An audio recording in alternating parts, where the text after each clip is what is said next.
Isang magiting na Pangulo na taga-Davao, naglingkod ng mahabang panahon sa kanyang bayan.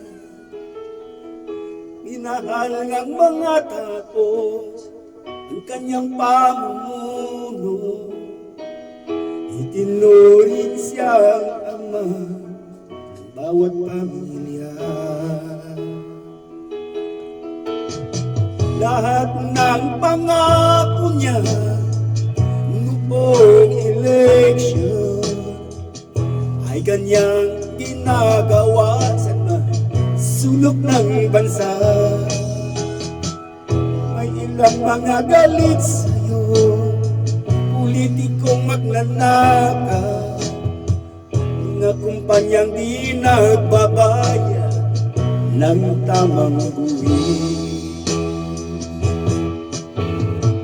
Mga bayaning OFW ay kanyang binisita.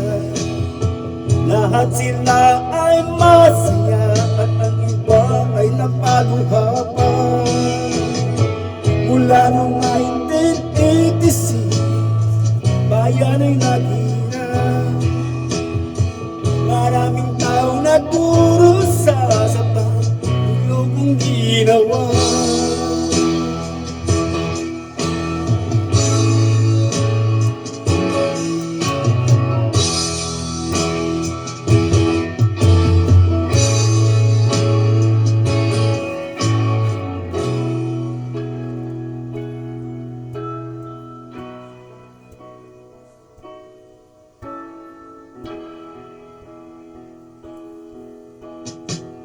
Pagdating mo tayo di ko noong 2016, bayan ay nakaingat hindi bumabangon.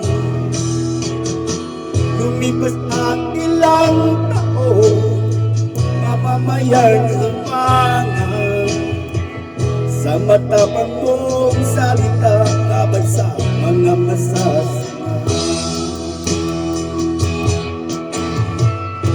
Ng Diyos ang buong mundo, pandemik apektado. Dahil sa iyong tikas at tatat, tayo lang ay aako. Mula noong 1986, naghirap. Maraming taong nagdurusa sa pagulong ginawa.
Sambayan man ay nagdarasal sa iyong kaligtasan.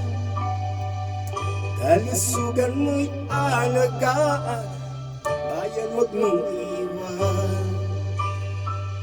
Nang mabatas na nakisa sa ating mahal na Pangulo, saludo po kami sa inyong ginawa para sa ating bansa. Huwag po tayong magpadala sa mga politikong walang kwenta. Matamis nilang mga salita, kaya natin ang masisihan. Sa bayan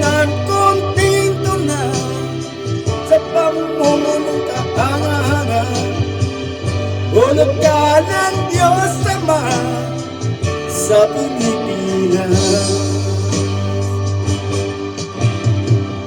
Mga leader sa buong mundo, basta tayo'y humahanap